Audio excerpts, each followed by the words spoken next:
That's it for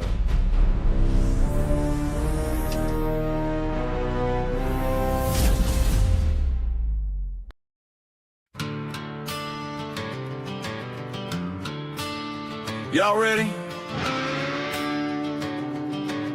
It's time to talk ball with Spunky Spectrum. Let's ride! Ow.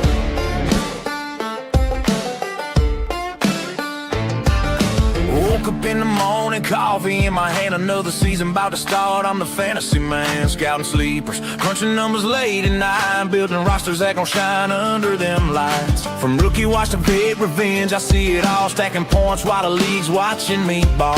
Best ball drafting, no waivers, just pure skill. I'm taking shots, watch the whole league getting killed. Yeah, the grind don't stop, the picks stay high. When the money's on the line, I connect the dots. We're talking fantasy football, best ball drafting deep. Spunky Spectrum spinning, put a league to sleep. 15 grand on DraftKings, cashed it like a king. Now the whole damn country know I run this thing. Yeehaw, raise them up, another W in the books.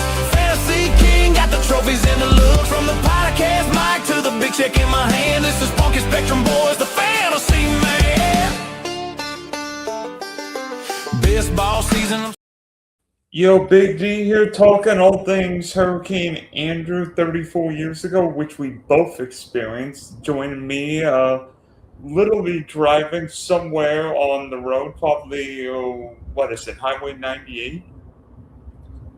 No, I'm a little tiny country road headed towards State Road 100. Okay, in the middle of nowhere, Daniel Cubbedge experienced the full fury of Hurricane Andrew 34 years ago. So, Daniel, this day brings back memories for both of us. I was 6 weeks old when Andrew, luckily, it came just a little south of us. Otherwise, I mean, we might have gotten a major hurricane over. That's a 6-week-old baby. I was 30 days from turning 7. Yeah, and you didn't have a roof over your house. So, where was your house before Andrew? So our property it was 2, 3, or it might have been 4 acres, but it was split by the CSX Railroad. So half was on one side, half was on the other. And we were directly off of 216th Street, about a mile or two from Monkey Jungle. And we would have been west of Monkey Jungle. Exactly. It would have been exactly half a mile before you get to Chrome on 216th. Okay, 216 Southwest Street Yes, Southwest 216th Street. in Cutler Ridge, right? No, we were in, they call it the Redlands, but our address was Homestead. Oh, okay. So was that? Oh, wow. So you were We were, all the way southwest. Yeah. So you were. Yeah, I remember driving to the Keys, going to the Crone on US one many years ago, not for a hurricane, just for vacation. But was that technically in an evacuation area? Because like all of the Homestead, Florida City area was quote unquote in an evacuation area. I'm not positive.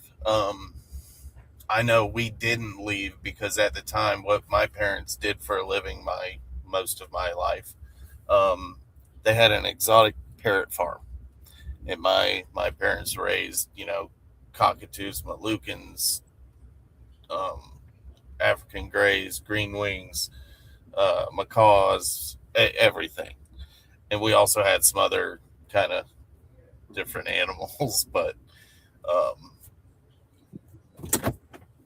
we couldn't leave. Yeah, you couldn't leave because you've got a whole bunch of animals taken care of, hurricane or And not. and what we did to protect the animals is we took them all. They were under like metal tube roofs originally, so we took them out from underneath the roofs and we moved them into it was a storage building to put a bunch of plants before they put them on semi trucks and ship them out. Because it's all plant nurseries in the area. So we talked to the neighbor. He said, "Yeah, bring your birds, put them in the building." Well, the building is actually 2 cells wide or thick of concrete block that's poured, to retain some cooling effect in there, and it was also a steel girdered red iron building. It was very well built and super strong, but um, it did not make it at all. It destroyed it. We probably lost half the birds. We found sections of the building miles away. That's crazy. A concrete steel building just destroyed. That does strong. So, My dad used a tow strap in a van to pull most of the chunks of concrete off the cages, and yeah, it was I mean, I remember hearing terrible. stories of Ron McGill with the Miami Zoo with how the aviary collapsed, which killed a ton of the birds Yeah, there. So, and that's not the worst thing that happened to one of our animals during the storm. oh gosh. So my mom is a horseback horse. She's extraordinary at what she does. She teaches kids how to ride, but what she did back then was is she did Western pleasure showing, and she had a mother and a daughter horse in a barn across the railroad tracks on the other section of our property. And we're 900% sure that we were hit by several tornadoes that night. Obviously, to tear a building up like that, um, when our house kind of exploded, and the fact that the barn across the railroad tracks, every bit of 100 yards. Okay, um, the barn was hit. The mother horse ended up getting trapped by the section of roof that collapsed on her, and she was pinned for I think 2 or 3 days till they could cut her out with a chainsaw. The daughter horse, who was, by the way, about 1,200 pounds, she was huge. Her name was Tilly, and it's a much longer name on her papers, but she was a champion show horse or something. But she got picked up over the railroad tracks and set in a tree about 8 feet high. Wow. Yeah, and the sad part is the way that the branch kind of went through her. It didn't it didn't end it for her. She was still struggling in the tree when we exited the house that morning, or what was, when we finally went outside, and we ended up having to borrow a gun from the neighbors, and but she stayed in the tree for 4 or 5 days until CSX finally came down with a piece of equipment, and they came back like 3 weeks later, and they finally helped us bury her. Um, but to get started, we put those birds in the building. That was the last thing we were doing before the storm hit. The nursery was actually nice enough to lend us their little tractors with all the little trailers that you can tow behind it, and put plants on, and we put bird cages on them and towed them out there. And I remember helping my dad try and stack cages on the carts, and we drug everything over to that building and stacked them all in there, and we put them on this far wall, and had all these theories that that this would be the safest place to put them if something happened. And uh we were very wrong. Um, Had you family ever experienced any no, my hurricane? both of my parents were originally born north of here. My dad was born in Ohio, and my mom was born in like Atlanta, Georgia. They don't get And hurricanes in Columbus. huh? They don't get hurricanes in Columbus. No, no. So when all that, they ended up meeting, and they both moved here about the same age when they were 16. So, which would have been the 70s, I guess, and or early 70s. But yeah, yeah, about 70 actually. Um, so we Okay. got finished, and what my dad came up with is he thought all the winds would be coming from this one direction. So we got to the furthest other side of the house, and he had just redone the kitchen. And the kitchen was like an aisleway kitchen. You saw the picture. It was just an aisleway, and on the one end was the living room, which was where I was at, was towards the living room and the farthest away from where that picture was. And then it was my mom and my sisters, and then there was a third bed that my dad was kind of getting up and out of. And at the end of that hallway from where the picture was taken, there was two sets of sliding glass doors that came together in a corner.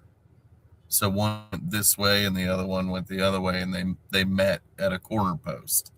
And it's something my dad did. It but that'll come into play in a minute. When Um, um, when did you become aware of Andrew's potential impact on the greater Miami area? So we knew that it was coming. About 2 days before Andrew hit, like my mom started really, like, I remember being with her, and we went and got some supplies and did this and that. And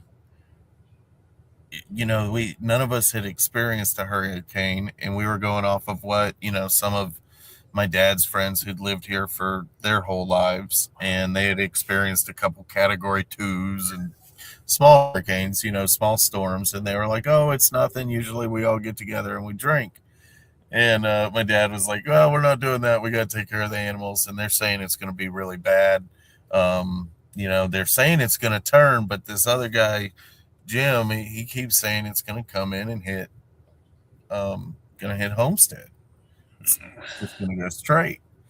So I remember like hearing the debate about it on TV, and the day the day leading up to the night that it hit, it was all that was on the news. And at that point, I'm 7 years old pretty much. I'm smart enough to go, well, if this is on every freaking channel, it must really mean something. And then I started watching my parents start to get a little worried, and we started preparing for the storm.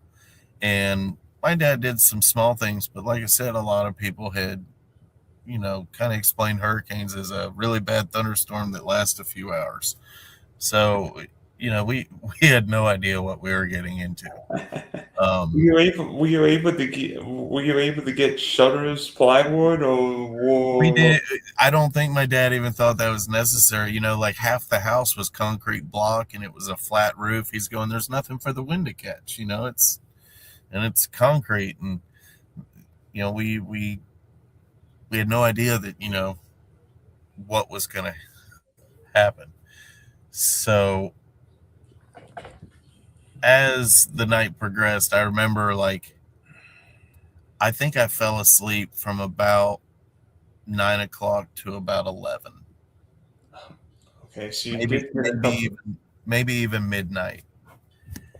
And around midnight, like, it started getting rough, quick. Like, it was like a light switch almost. It went from kind of windy, and I remember the day leading up to it, looking up at the sky, and the clouds were just hauling butt. I never, like, every time storms are coming near us, I always look up in the sky and see, like, how fast are the clouds moving. Because that was something as a kid that just, it burned into me. Like, I'll never forget how freaking fast the clouds were moving that day. Yeah. As a kid, you're always looking up in the clouds. So, yeah, I really noticed. And when it started to get rough, I'm not sure on the exact times of all this. but I know at the point when it started getting bad, the back door, which was in a hallway that went from those sliding glass doors, the to the left of that picture, it went probably 40 feet.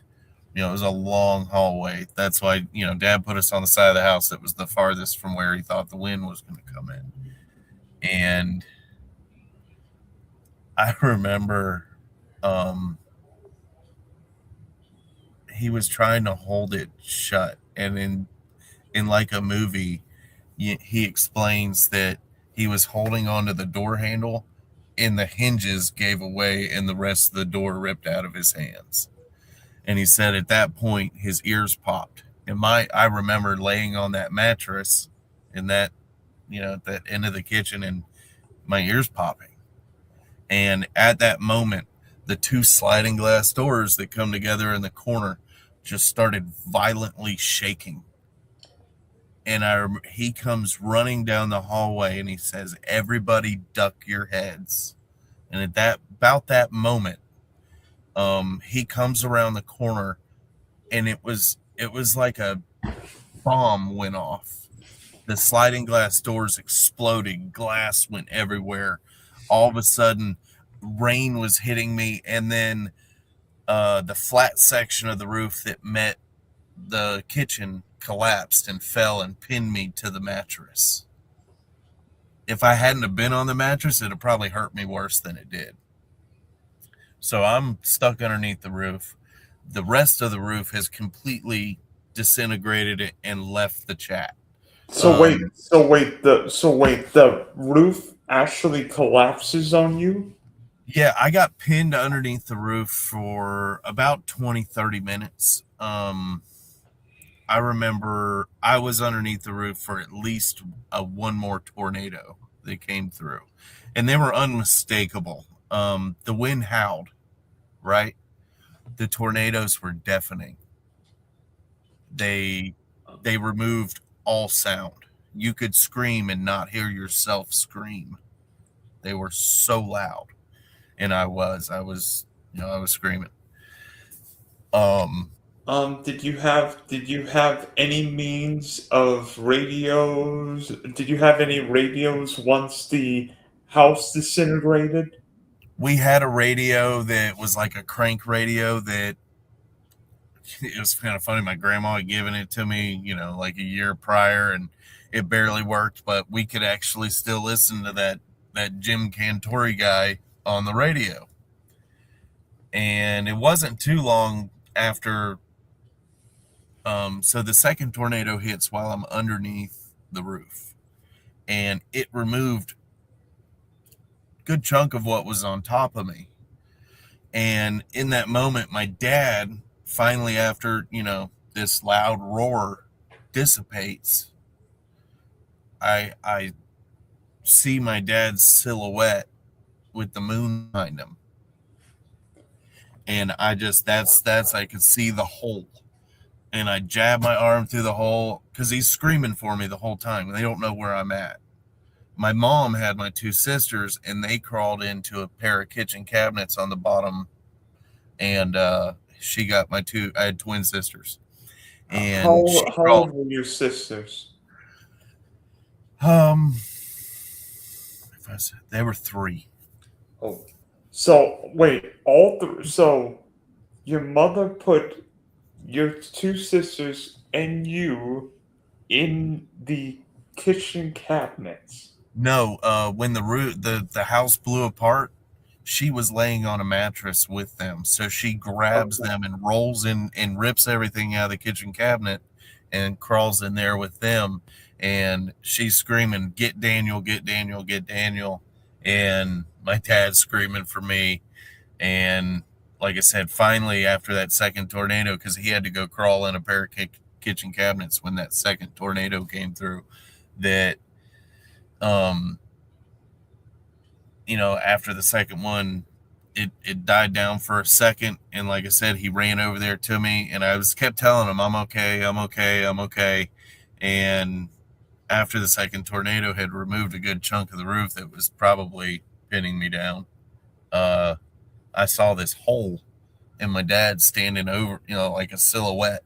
And I just punched through and I said, "Dad, right here." And he grabbed my hand and ripped me through the roof and whatever. And ended up getting blood poisoning from all the nails. And I got an ulcer in my stomach and stuff after the storm. And there were some health consequences after the fact. But so he pulls me out from underneath the roof, and me and him crawl into like a triple set of cabinets, large 24-inch cabinet doors. So we crawl into a triple section, and my dad and mom are communicating. He's telling her, "I got Daniel. He's in here with me." Well, while we're in there, like a whole, like 2 dogs try to crawl in there with us. And they spent the storm with us, and my dad and mom are yelling back and forth to each other across this while the storm's still happening. And then after we were in there a minute, we were probably in there about an hour, and another couple tornadoes came through, and it got real scary again for a second. And it might have only been 30 minutes. It felt like forever. I'm going to tell you, it felt like 3 nights in a row. But I know for a fact, my mom said, counts that there was 8 tornadoes that we can, really vouch for actually being by the house. And slowly, after all that, we were both, Wait, all. so you believe that there were multiple tornadoes, or what people call vortices, in the eye wall of Vanderbilt, because as you know, the eye wall is Where our house was positioned, we were in an area in which we never got a break from the eye wall. Okay, we got eye wall the entire time the storm passed by us. And we got the northeast quadrant first, which was the absolute worst. Yeah. Well, I think Homestead was actually more on the southern eye wall. Not that it mattered, but where we lived was way north of Homestead. What city do you live in? Excuse me. It says Homestead, but we lived in an area called the Redlands. Okay, right. Yeah. Where was the closest city? I mean, Homestead was probably the closest, but you could go down 216th and get to US 1 probably just as fast. Okay, not that.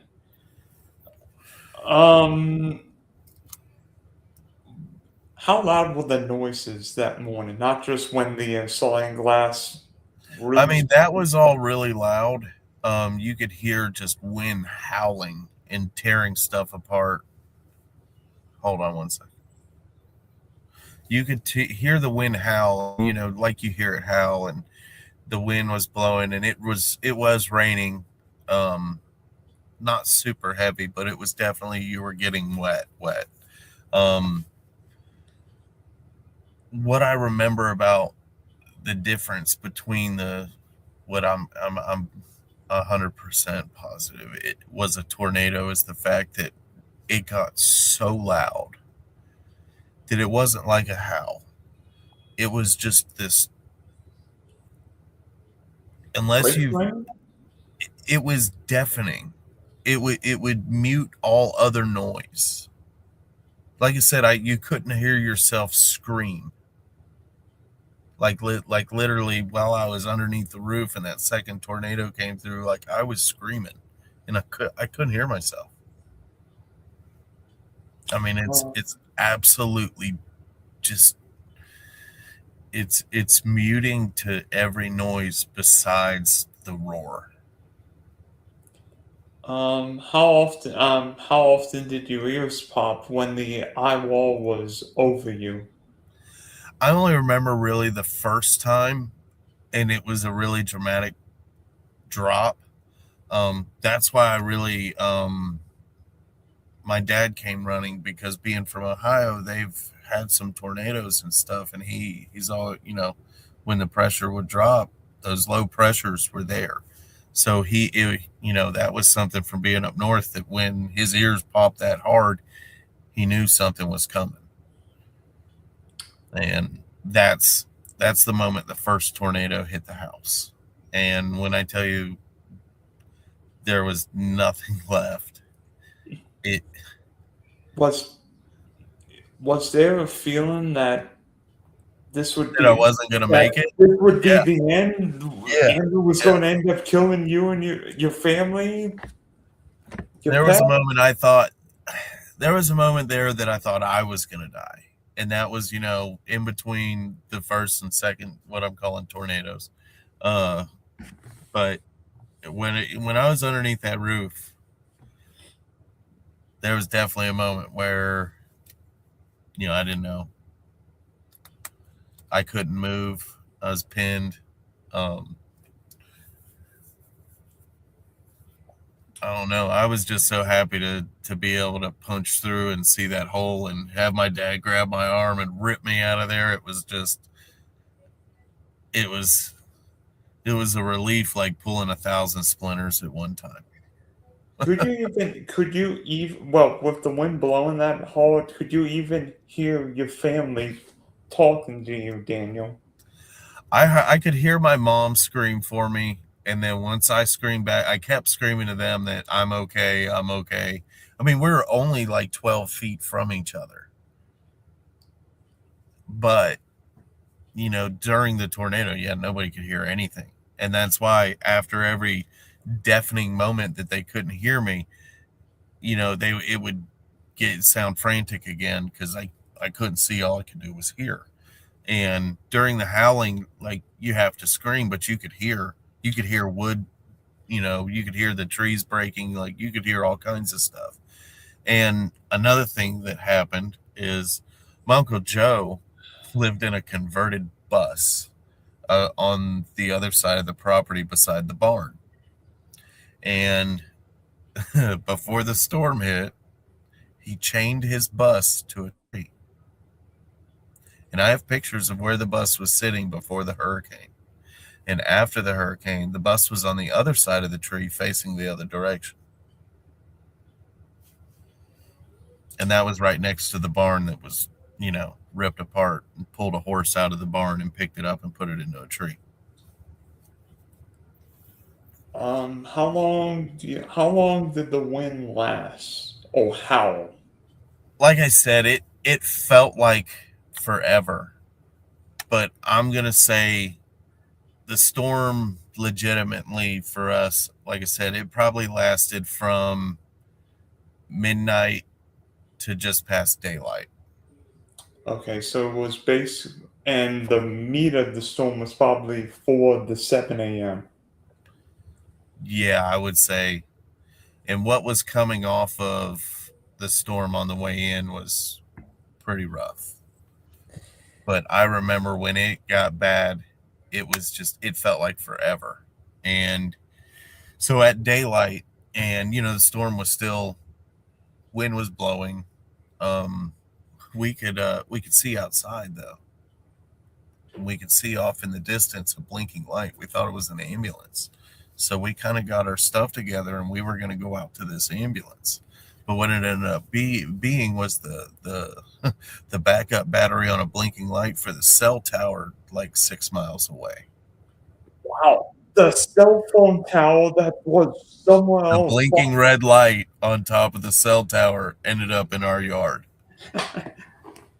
And it was every bit of 6 miles away. That was the one of the main cell towers for Homestead.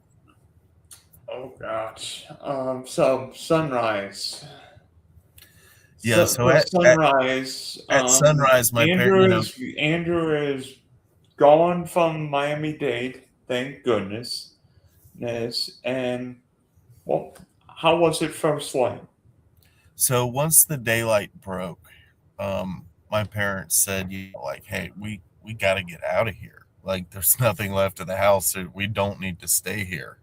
We weren't sure what else was still going to happen. We were at that point, cut off from everything. The radio, there was nobody broadcasting because there was no broadcast tower left. Um, Well, I'll tell you this: there was one guy broadcasting. I don't know how, but Brian Norquist and WTVJ yeah, broadcast through the whole storm. yeah. That's the guy I was talking about. That my parents were saying this guy's saying this guy's saying that. Well, it's funny. Funny. And I Brian still watch and it. I still watch him just about every day when he puts a video on YouTube for Fox. Fox Weather Yeah, and Brian Norcross was saying the storm was not going to go north, it was going to go yeah. west and not speed up. And in a way, you were probably a perfect example because after I would say 3 o'clock in the morning, all the other TV stations were blown to smithereens. I mean, I think something hit one of the local 10 channels. I have no idea what happened with And what's funny is CBS. they were flying around Miami going, "Oh yeah, it's not that bad." And then they flew a little bit farther south and went, "Oh, this is where the storm hit." Yeah, Miami had quote dodged a bullet. I'm like, do you realize the bullet hit South Miami, you dummies? So Yeah, so when daylight broke and it was still raining, it was still thundering, um it was still windy. We saw this light and we were like, let's go out there. If not, we'll at least go to and see if the neighbor's house is still, standing. And it was still really, that's when it started raining pretty heavily.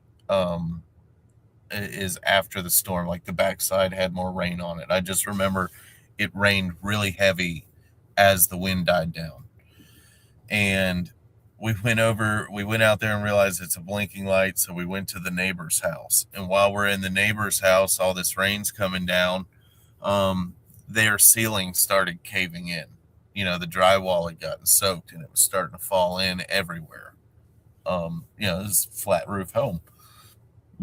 So we all, the neighbors and us, went to the next neighbor's home, which was a very tiny home, and there was four of them, five of us, and the two neighbors that lived in the tiny home, and the tiny home made it.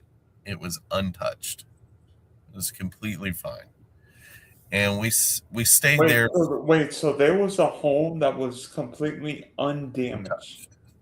I mean, maybe a couple shingles, but they had no roof damage, no structure damage. Everything was fine. And the only difference Oh, between that home and a lot of the other homes is it had a point of a single point in the very top, hip to hip roof. did that house have any shutters? No, it was a really old house. Really, it was older Well, than our house. probably. Well, probably probably a well-built house that had been there forever. I mean, the kinds of disasters that took place after and during Andrew, where like how the designs really led to a lot of the hurricane damage. I think Country Walk was one area that saw a tremendous amount of damage, not just because of the wind, but by the failures of the housing design that led to Yeah, so yeah. much damage. I wouldn't so much also call it design as I would call it a lot of head turning the other way, and a lot of complacency in inspectors and builders. Cheapskates. That also poor building practices and, like I say, complacency of nothing happening for years. And that has a lot to do with it. Is a lot of people a lot of people forget the pain of a hurricane, just as bad as women will get pregnant and have a baby and say, I'm never doing that again, and then in like a year they're like, I think we should have another. It's like, do you not remember? So now you're outside. It's daylight. Like, what kind of damage did you see besides your own house and the one house that somehow survived basically So intact? as a kid, when we left the house to go to the first neighbor's house, I remember holding on to my dad's waistband because I was worried about getting sucked away, and you know irrational thoughts after what I'd kind of just been through.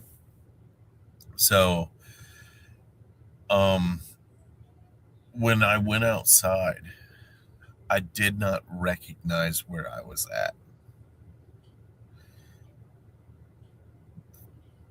None of it, like, so what we, working around all those nurseries, my dad was pretty good mechanically, and he would work on a lot of nursery pumps, and we would get a lot of free plants. So our house actually looked like this exotic, there's just all these awesome plants everywhere. It looked like a garden.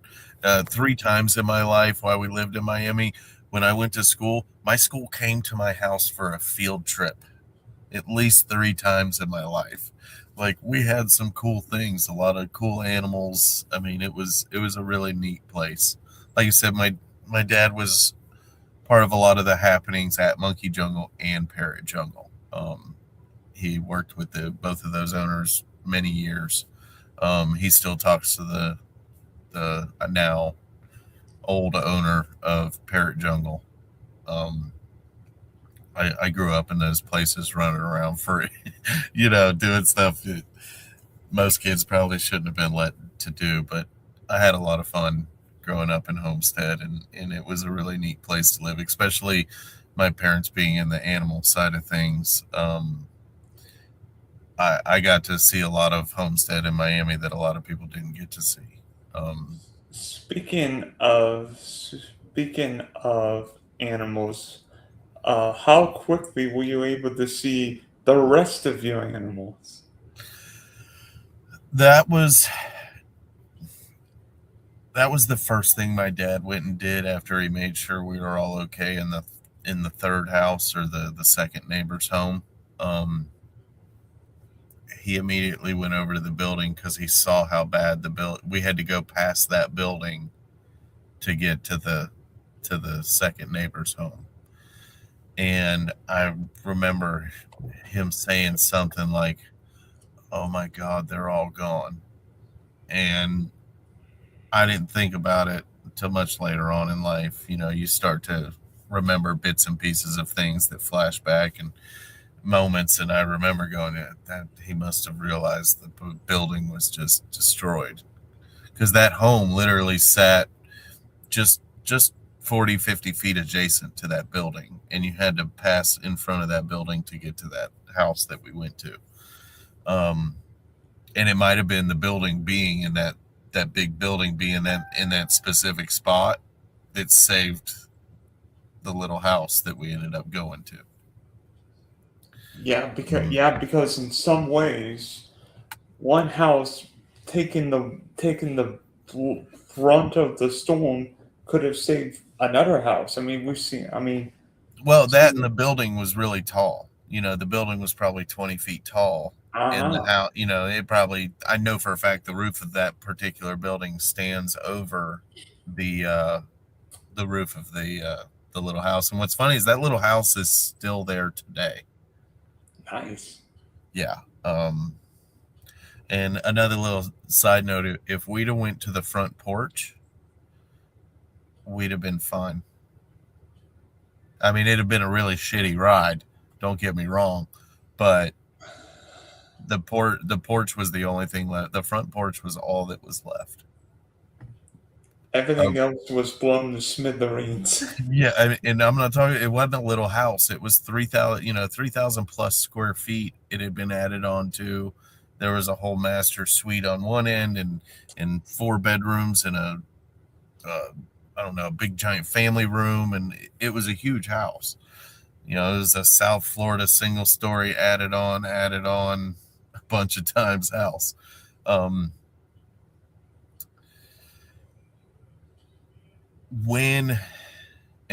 trying to remember exactly how it all went, because I remember working on getting the birds free, but I think what we did first is we got our van.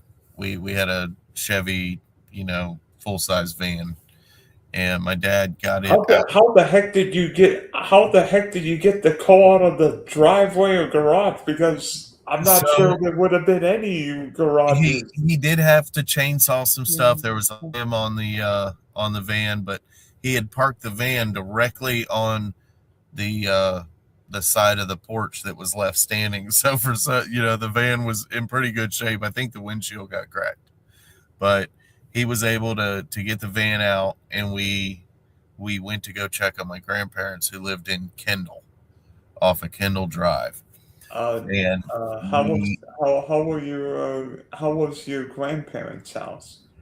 all the windows had been blown out. The pressure got in there, and it blew. It was crazy. But they did much better. They lived in townhomes called Terracoma or Terracoma Estates, something like that. And besides the windows and the roof being a little leaky, they fared way better than we did. So when we tried to get there, we took Chrome Avenue because we figured it was worse closer to the ocean. So we decided to go to Chrome and then go north to Kendall Drive.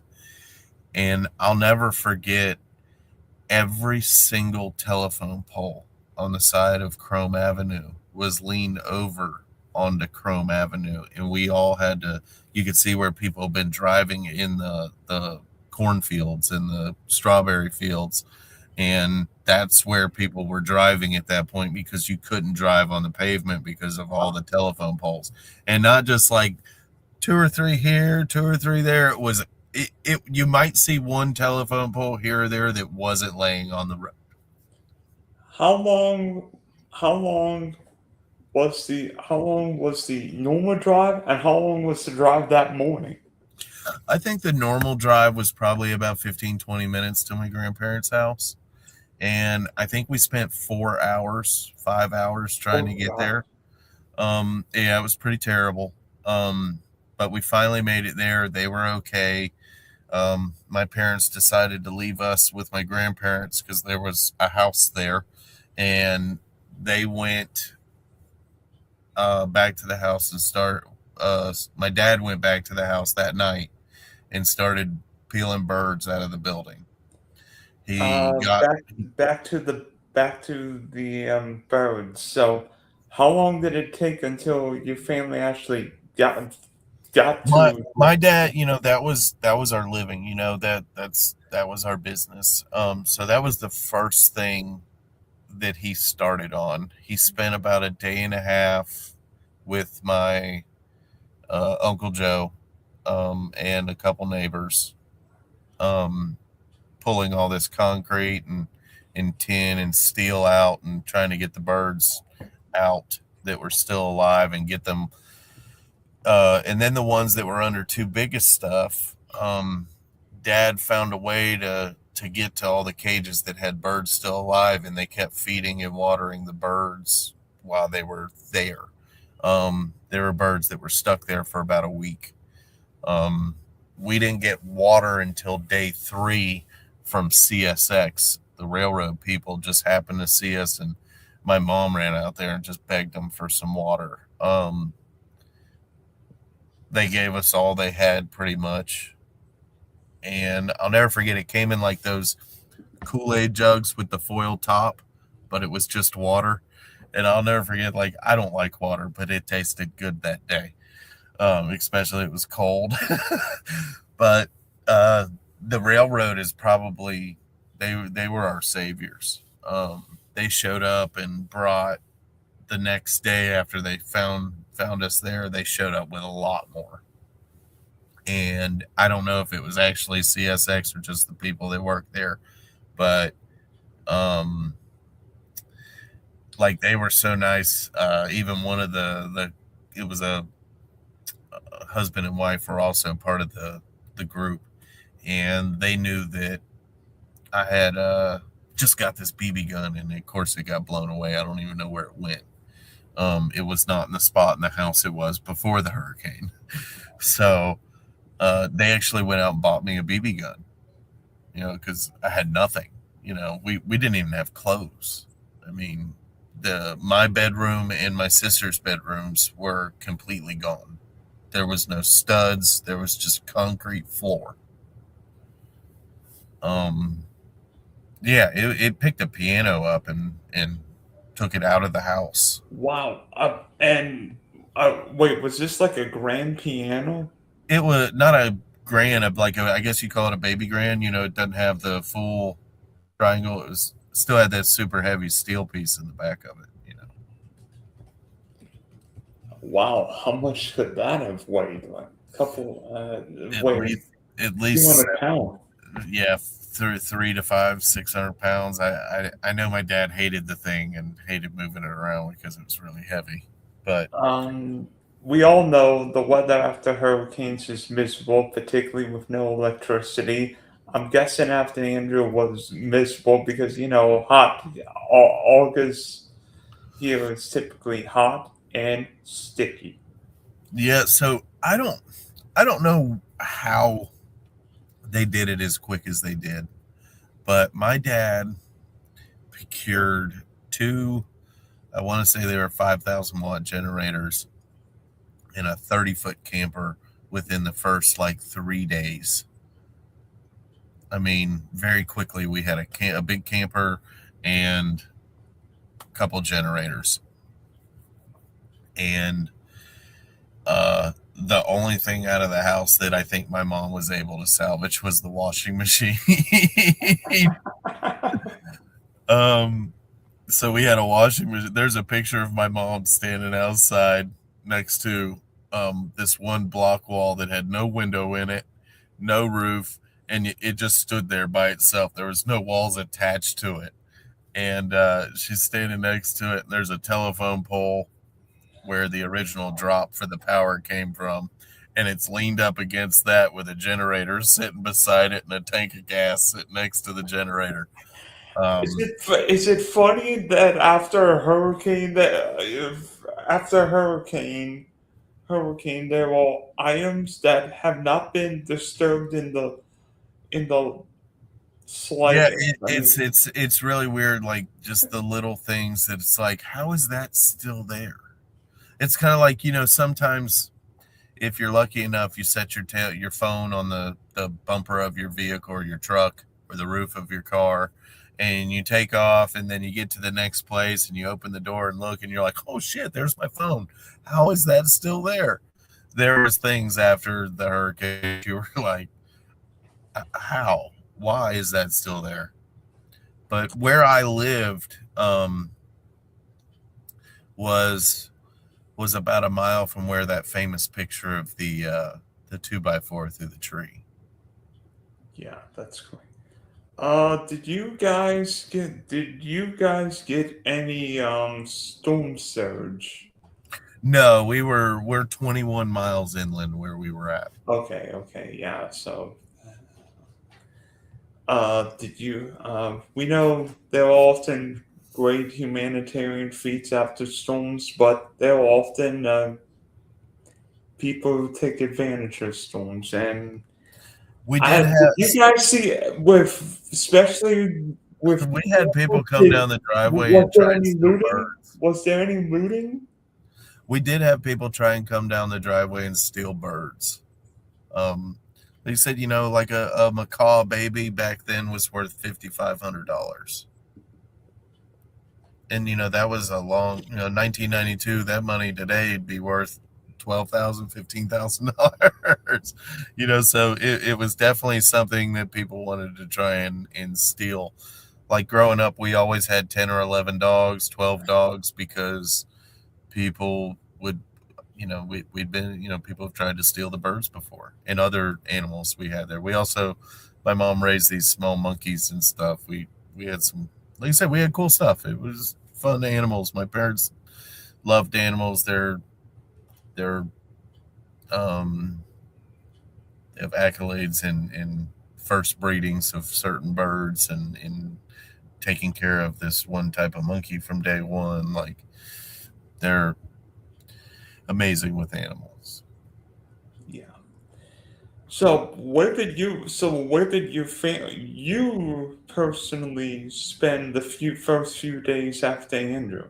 I'm pretty sure I spent the first night after Andrew at my grandparents, and then I went back the next day and helped my dad get the birds free, and tried to figure out what was going on. And then, like I said, we went back to my grandparents that night. By then, a bunch of good Samaritans had cut all those telephone poles. All the farmers actually in the area cut all those telephone poles and pushed them all to the side of the road on chrome. So then you could really start moving again. And honestly, the people that lived in the area did a lot of the initial cleanup to make things move again. Um, we didn't see any help for a long time. Um, you know, for whatever reason, whether it was the state, the governor, the president, I don't know. I mean, I was 6 weeks old when Andrew hit, but was this beyond anything the county, the state, the government could do? Because Hurricane Hugo was quote unquote the costliest hurricane in American history when it hit At the the time. Charleston Um, suburbs in '89. I do a lot of research on my hurricanes. Like I said, after Andrew, I've developed a bad fascination with hurricanes. Like, if you look at my YouTube subscriptions, there's a lot of forecasters on there. um, uh, Probably any who I might know.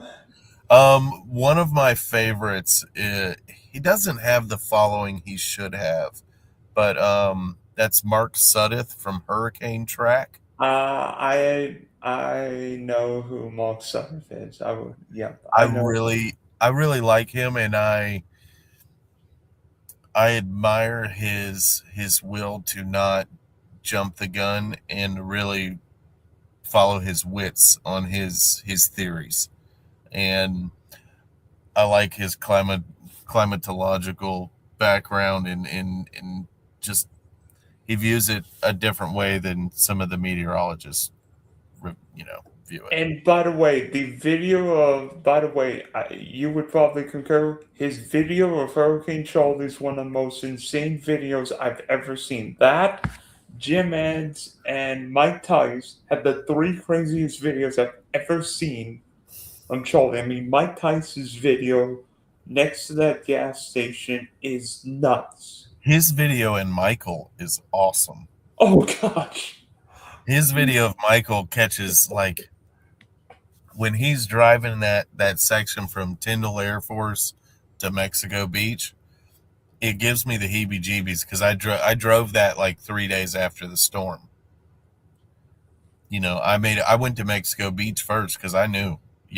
I watched this stuff like a hawk, and we went in and we cleared what we could. There were sections of the road that were gone, and we had to do some Highway, yeah, Highway 98. yeah, the Highway 98 that will, and whole structures that will swept into the Gulf, but They didn't exist. There was nothing that even existed anymore. But when I got to, back to, yeah, I'll mention that in a sec. Back to Andrew. How, how long did it take until the National Guard came to your area? It must have been what, 4, 5, 6 days? uh, I don't think they ever really came to our area. We had to go to them. I do Uh-huh. remember on day 4 or 5, was the first day that I got milk with cereal and milk. I was like, I love milk. I was super excited to have some milk again. And I remember my mom used to buy nothing but skim milk, and I hated it. And all they had was whole milk for the cereal, and I was so excited. Like, it was such a just a nice thing to have in a complete shit moment that, I mean, I look back and that was like one of the things I was like, oh gosh, some normalcy, something nice, finally something nice. Yeah. And Um, the first 2 weeks after the storm, we really felt, left out. Um, our area was really kind of, because we were very few homes in a group of, plant nurseries, acres and acres of plant nurseries. Our property was actually an old like mango and avocado orchard. So we had, a bunch of great mangoes and avocados and some citrus trees and all that stuff on our property. But um, there weren't as many homes in our area. It's very rural. Like I said, the area I lived in was called the Redlands. Is very rural. Um, it was Um, like I said. If it weren't for CSX, we would have been in a lot of trouble. If it weren't for the railroad coming by and seeing the trouble we were in, and them knowing that we were out in the outskirts, um, and let me tell you, I love the trains. I loved all that stuff as a kid. I used to wave to that particular train so much. In the Miami Herald, um, me standing on a fence waving at the train, because I had done it so much, and somebody said something to somebody, and they were like, "That kid comes out there all the time." And he's like, "Yeah, if that kid's in the shower, he comes out there butt ass naked and waves at the damn train. He don't care." And so I mean, it was a lot of fun, and we rode those. That was the railroad track. If you followed it on horses, I used to go riding with my mom before the hurricane. We would take off down the railroad track, and where the railroad track would finally meet a highway or a road was where the feed store was, and the feed store had cold cokes in a glass bottle, and me and my mom would stop there and get a cold coke and all that. But it was oh man, it those was a were cool place great. to grow up, man. I mean, it's probably not now. I mean, there's subdivisions across the street from where my house was or is. That how my dad took the front porch and what was left of the master bedroom and bathroom and turned that into a house. Wasn't a very So big house, but it was a house. so when did you get electricity back? Will it be at your grandparents' house or your house? My grandparents got power after about a month and a half, and we didn't get power for almost 2 months. They might Okay. have got power in a month, and we got power in about 2 months. But like I said, we were really far out. Yeah, Um, you were in the middle of nowhere. I'm just thinking. yeah, I think it's like 1770 Southwest 216th Street, Okay. something like that. But it's Were your grandparents able to rebuild their house? oh yeah, my grandpa put new windows in. They put a new roof on, put new sliding glass doors in, fixed the screened enclosure in the back, and it was good to go. Like I said, their damage wasn't that bad. Um, but I mean, it was everything around. All the trees were gone. Yeah, all the for. And how long did it take until your house was suitable for living again? Um, about a year and a half, a year afterwards, my dad brought in a single wide mobile home for about 8 9 months. I'm guessing you all didn't like camping. No, no, not with four people. Um, Four people sharing one bathroom. I'm sure mom was happy. yeah, no, I think she was getting pretty tired of it. Um, uh, I don't know like the timeline of like when we finally got the single wide and all that, but I know it wasn't very long. Um, and it's kind of funny, that storm did kind of dictate like what I ended up doing for the rest of my life. Like, um, after Andrew, there was all this cleanup to be done, and my dad got the bright idea. He went and bought a bobcat, and with that bobcat, he cleaned up our property, started cleaning up other people's property, and for years and years, I told my parents, like, I want a dirt bike, I want a dirt bike, and they kept telling me, not until you're 7. and for my 7th birthday, finally after Hurricane Andrew, I didn't have any toys or anything, and so my parents, they followed through with their word, and they went and got me a little mini bike, and um, I rode it around for a little while. But after a short period of time, I told my dad, I was like, I want to jump. And he told me, he said, I'm not building you a jump to kill yourself on. He's like, but there is a skid steer out there, and if you can figure out how to run it, go out there and build yourself a jump, and then get on your mini bike, and then jump the jump you build for yourself. And I said, okay. And so I went out there and I figured out how to run that damn thing. And I built a very poor excuse for a hump on the dirt. But after that, I played around on that hump on the dirt for about 2 or 3 days, and I got tired of that. And I got back in the machine and I did it again. And now today I own, I own several pieces of equipment. We do a lot of different things, but if my dad would have never bought that skid steer, I would have never, if Andrew wouldn't have hit, he wouldn't have bought a skid steer. If he wouldn't have bought a skid steer, I wouldn't do what I do today. Yeah, and by the way, skid steer is like one of these big construction vehicles that like to help with debris removal. Yeah, they got like now they're mainly tracked. Okay, yeah, Uh, with like a big ramp. yeah, hold on, I can show you what I have. Case. Oh my gosh. It's funny how one decision could affect everything. Yeah. Everything. Because in Andrew, for one of my classes, I think in fourth or fifth grade, I actually was Brian Norcross at Career Oh, Day. oh, really? Yes. Okay, go ahead. Let me see. See if I can. Yeah, there it is. Oh, yeah, I see. Wow, That's the machine that I have. That's a huge skid steer. That is actually the world's largest skid steer. It is 16,300 pounds without a bucket, and it I don't is think a behemoth of a machine, but it gets the job done.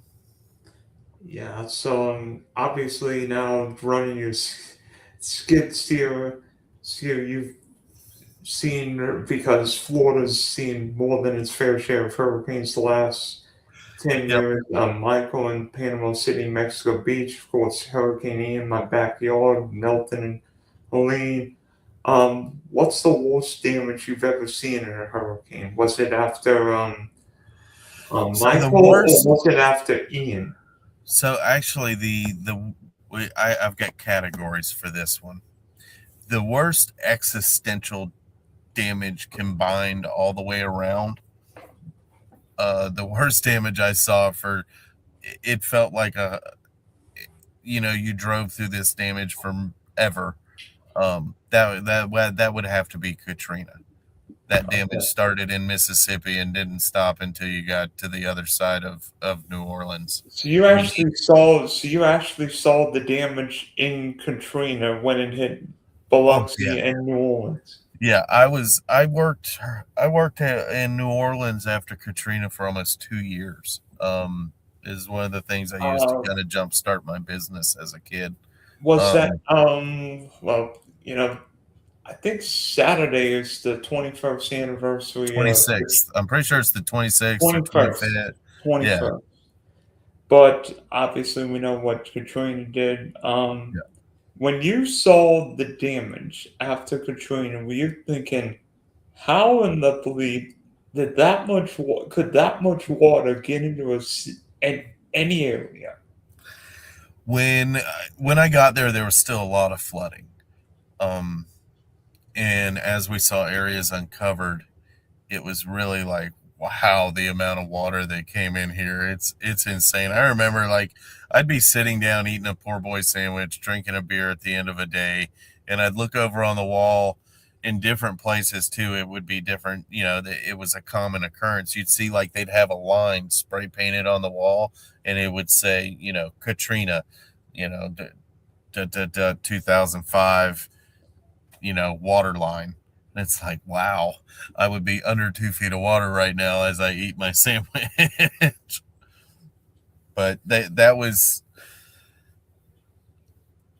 a real cool experience for me as far as the people out there and the food, and it opened me up to a totally different type of food and eating. And I didn't even like spicy food when I went to New Orleans, and I left there with like, how hot can we make this, because I'm really interested in making it a little hotter.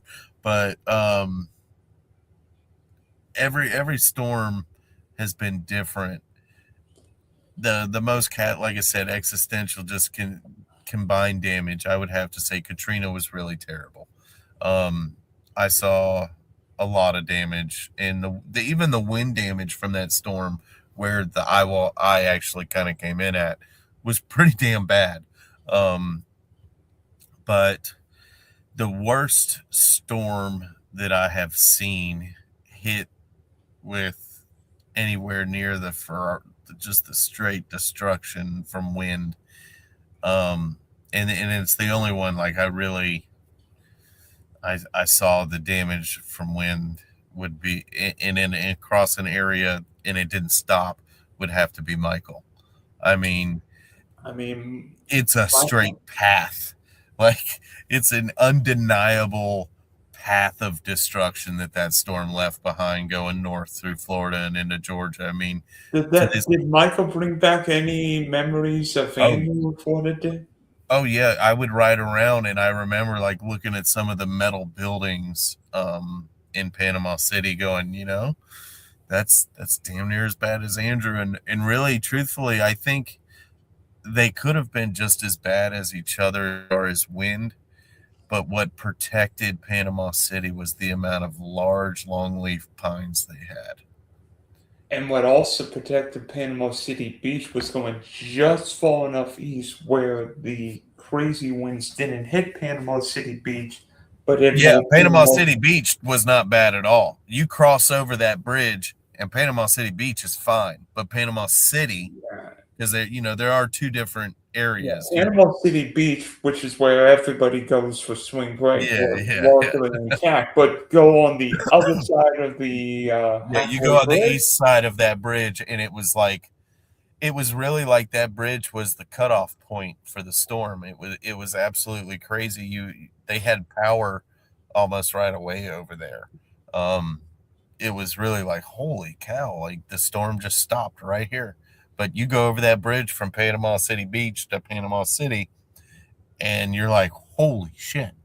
I mean, they had massive trees in that area, massive trees, and the homes weren't destroyed as badly as Andrew, but also South Florida doesn't have the trees, the structure of trees like North Florida does. I mean, like I said, the giant 24-inch and 18-inch pine trees that were blocking the wind for the homes, I think is what made it look different than Andrew.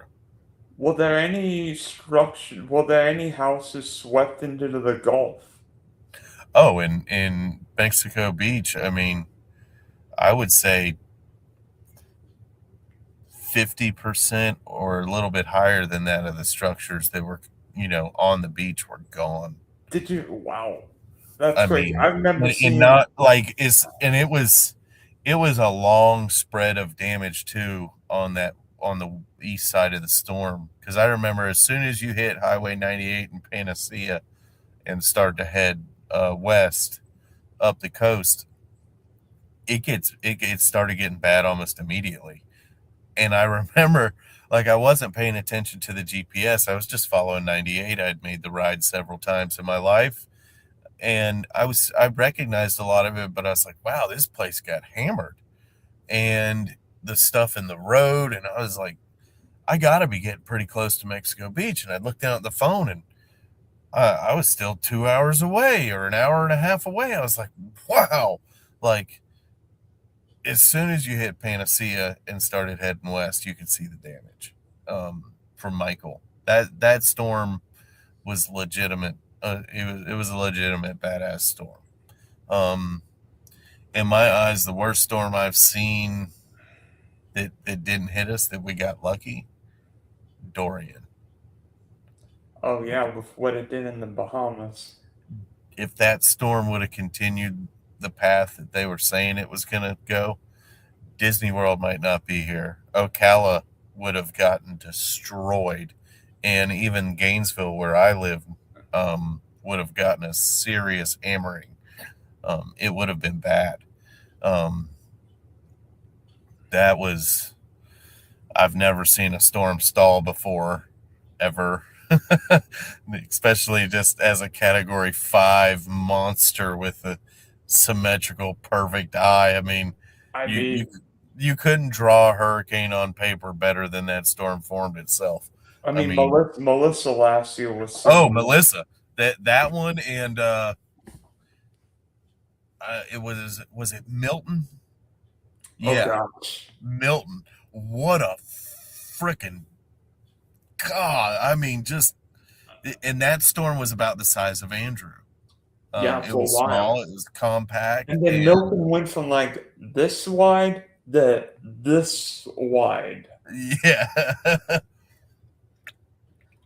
And then, of course, I went through Ian. I mean, it was bad. One of my good friends, had a foot of water in his house. Luckily, they were fine. But that storm was really weird to me. yes, yes, it was. Yes, It was the most sporadic damage.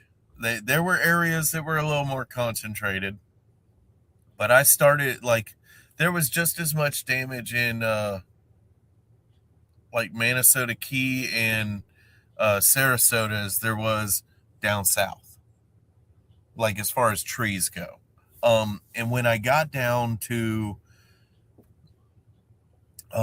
was it Port Charlotte? Yeah, Port Charlotte. I noticed there was a lot of structure damage, but it was just a really weird storm. How there were areas that were really damaged, and then right next to it, nothing. And like in Fort Myers, when I went down there, it was 2 days after the storm. Not Fort Myers Beach, but Fort Myers. There's a Target um, in the middle of Fort Myers, and they had power. The street light was working. I mean, we were without power for like 34 and a half hours. Of course, well under our 575, but still And then, crazy. like, and that's another thing you can tell. Like Hurricane Michael, most people don't get power for a month Or more. or more. Yeah, Bluntstown, which is where the big yeah. tornado hit during Ivan, looked like it went through an artillery shell.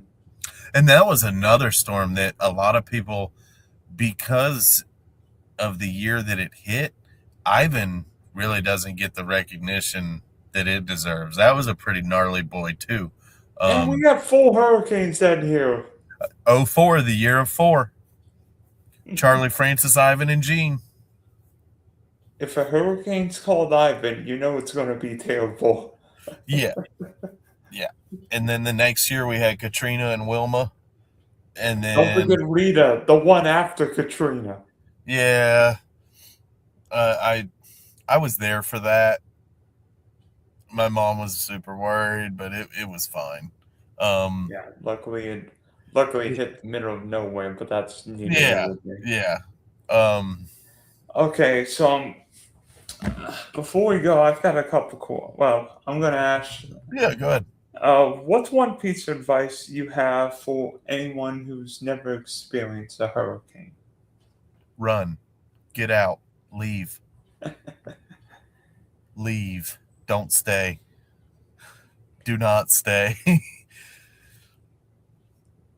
Do you think Miami in general is ready for another Hurricane Andrew? Because it's been forever since Miami itself's been hit by a major hurricane, and we I know mean, that.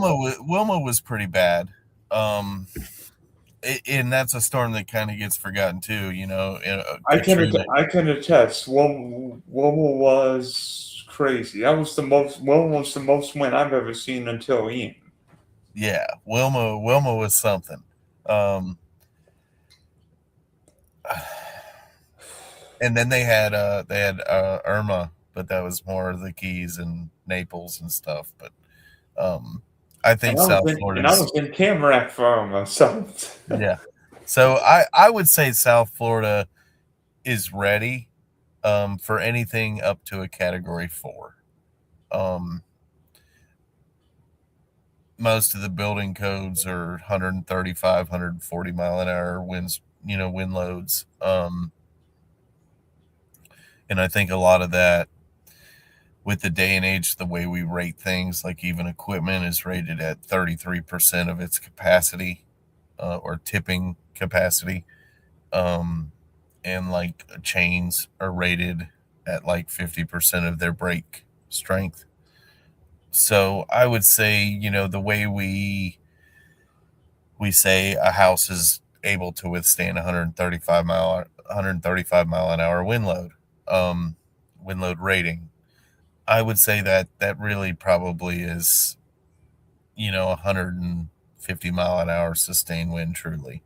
Some of these houses, if they're not maintained properly or there's some wood rot because of, poor building or something, they're going to be susceptible to coming apart. It's anytime that wind can get in there. Um, you want that, you don't want that pressure in your building. Um, Yeah.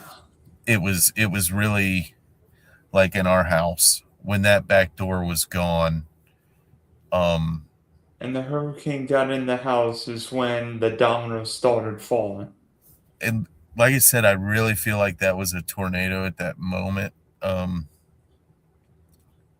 the house trembled. Those two sliding glass doors literally vibrated until the tempered glass just shattered. And I remember this, when those glass doors shattered, the glass didn't hit the ground. The I glass remember probably seeing exploded. glass just explode up in the air. It was, yeah, yeah. It was. I could tell you this. I would never really be able to explain what it was like that night.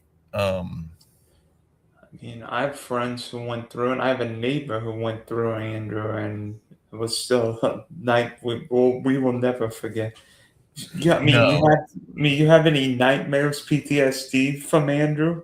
when I was a kid, when it would storm real bad, um, I would kind of shut down and freak out and like get under covers and just hide.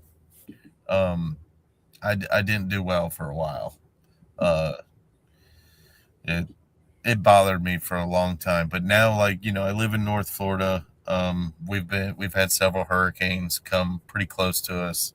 Like Hurricane Helene came pretty close, and Idalia the year before that, and some other one, Dolly or something like that. I can't remember that one's name. It was a D name. Adalia? Well, we had Idalia the year before and Helene the next year, but in between that, we had like a tropical storm, something Dolly or something like that that came through the year that Helene hit. But out of all the storms I've ever been through up here, Irma came over top of us. We got like 17 inches of rain in Irma. My mom's house almost flooded, and she lives on top of a hill. We had to use an airboat to get to her house. It was fucking insane. I remember hearing stories after Ian of people like, I mean, Orlando looked like Lake Okeechobee ran into Orlando. Well, and that place is a swamp, but where my mom lives, it's not. And a lot like Houston, guess what happens when a city doesn't drain where it gets a lot of rain? Bad It things floods. happen. Mhm. I worked Hurricane Ike, and in Galveston, that was terrible. That was bad. That was I bad, mean, bad, bad. did you go down the Boulevard Peninsula? Oh, I went all over that place. Down there in that area, it was bad. Houston was a lot of tree damage. We did a lot of tree work in Houston. We hauled a lot of tree debris in Houston, but we went down to Galveston to start doing some FEMA trailer prep work and stuff like that, and cleaning up some sites. And it was like, holy this place got wrecked. But And the crazy thing with Ike is that Ike was a Category 2 storm in Texas, but yet that surge was higher than Andrew. Yep. And I don't know why Andrew didn't have the storm surge. I really don't. I'll tell you why.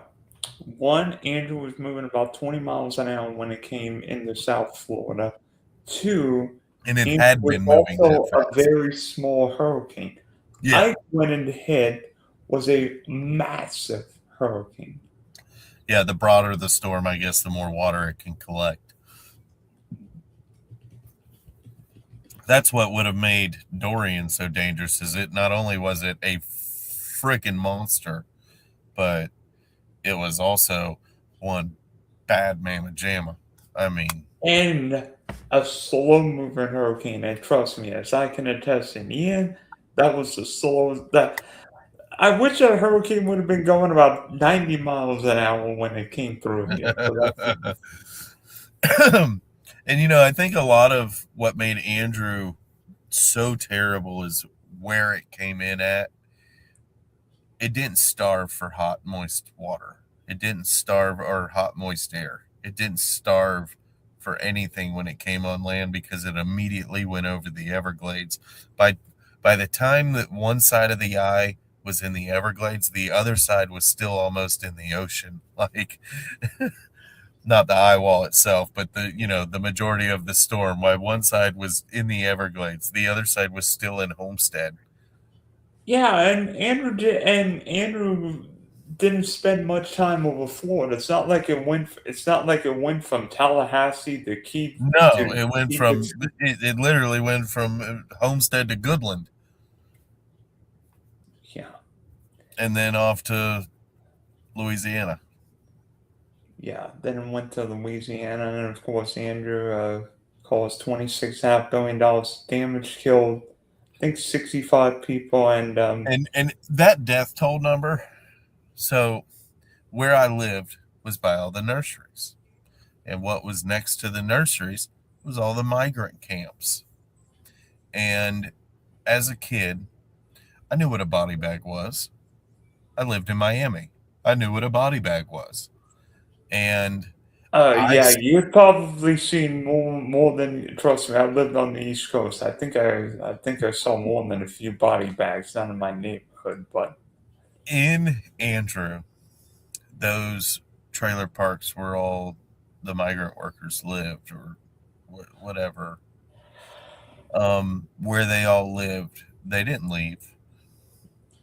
I saw semi trucks being loaded, stacked with bodies or body bags.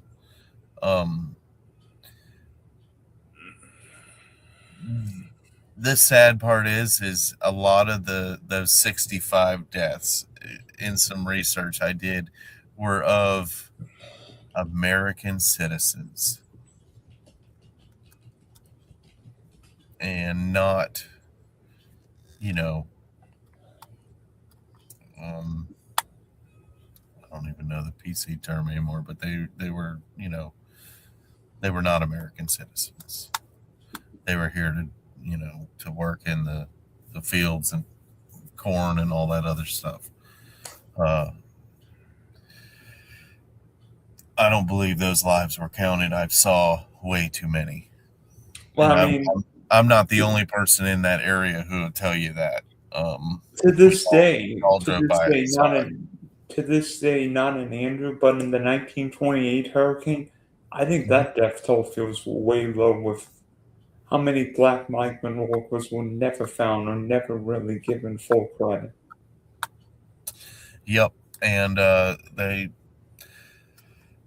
do that because I guess the higher the death toll, the worse it looks. But I mean, nowadays there's no reason to skew those numbers because there's no misinformation on a hurricane. If anything, these. I hate watching the news when hurricanes are coming. I mean, there's almost too much information because all these Well, models are. they kind of suck at it. And when I watch these guys on YouTube, in a given, these guys are probably potentially working with newer information that's getting broadcasted on the Weather Channel or the news at the moment. These guys are waiting for the new 0Z and 6Z and 8Z and all these 12Z models to come out, and they're in real time. As soon as, I mean, some of these guys I watch, and I do watch some of these younger kids that do a lot of live streaming during all this, but to watch as soon as the Hurricane Center releases it, they're going through this and they're going through that, and then the 0Z pops up and enough of it's actually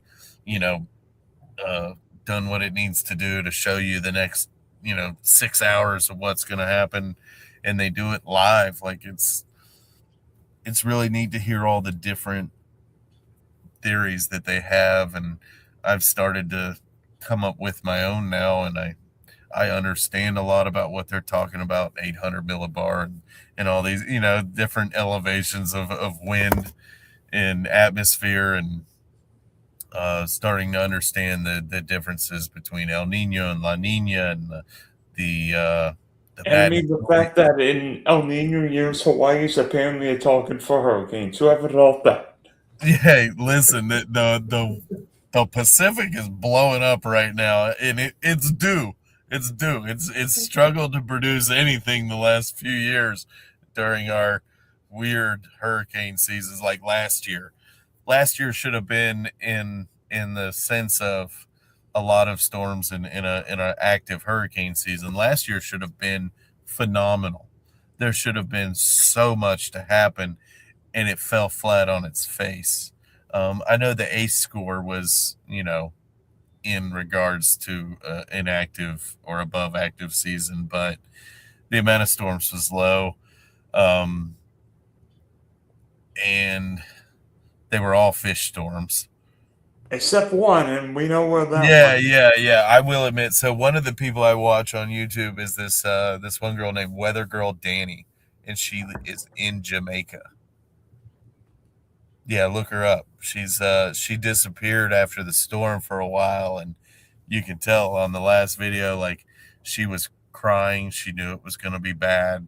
Someone who watches them as much about these storms and knows enough about them, she knew what was coming for her, and it was disturbing to listen to her. And then we couldn't get in touch with her for a month. I was going on her YouTube her channel every morning and a couple times during the day, like, has she posted, and finally she did post, and she let us know, let us all know she was okay. But she was probably only 50, 60 miles inland directly of where that storm hit, so we were all kind of worried. Yeah. Well, you know what? Whether it be Charlie, Andrew, whether it be Melissa, there's always a hurricane, and It only takes one, my friend. Did this on this date? Andrew in August, first name storm at the end of August, and there was only 3 more named storms that year. And then, and who really cares about the other named storm about the B storm that year? Because the '92 hurricane season was started and ended on August 24th, 1992, when Hurricane Andrew hit you. Yeah, it did. Okay, Dan. So, Daniel, thanks for hopping on, and hopefully, I don't know if you do or you don't want any more hurricanes. You probably want hurricanes. So I tell people like this. My wife said, "Why do you look forward to these things?" I'm like, I don't look forward to a hurricane. There is nothing in my being that is going to control what happens with a storm. That storm, whether I'm watching everything about it on YouTube or I don't watch everything on YouTube, or whether I don't go help clean up afterwards or I do, the storm is going to do whatever it is going to do. So yeah, I get antsy when storms head my direction for, obvious reasons, but um I see a lot of contractors doing hurtful things after storms and price gouging and really just kind of shitty things to do after an event like that. And going through what I've gone through in Hurricane Andrew gives me an insight that a lot of these guys don't have. I mean, most of these guys come from Texas to help clean up. Like, it's insane how many people show up. You saw it after Ian. They were, I literally, like I said, I left that storm early because it was impossible to deal with them. I couldn't. That storm was pushed up to a point where, these guys were headed here thinking that they had something that was going to be like Michael. And it wasn't as concentrated as Michael. You really had to go look. And like I said, when I found all the certain keys and stuff, and me and some of my fishing buddies started going around, like that's where we ended up working, was on all the keys. Like my one job that we had a lot, or one area we had a lot of work, was Minnesota Key. They got hit hard, and we did a lot of cleaning up in there, moved a lot of sand, stuff like that. We pulled a couple cars out of trees. We always seem to get these like really wild, weird jobs. It's an ongoing like joke in my life that if it's this like really weird, screwed up, pain in the butt job, somehow it makes its way to me. I don't know how it happens, but it does.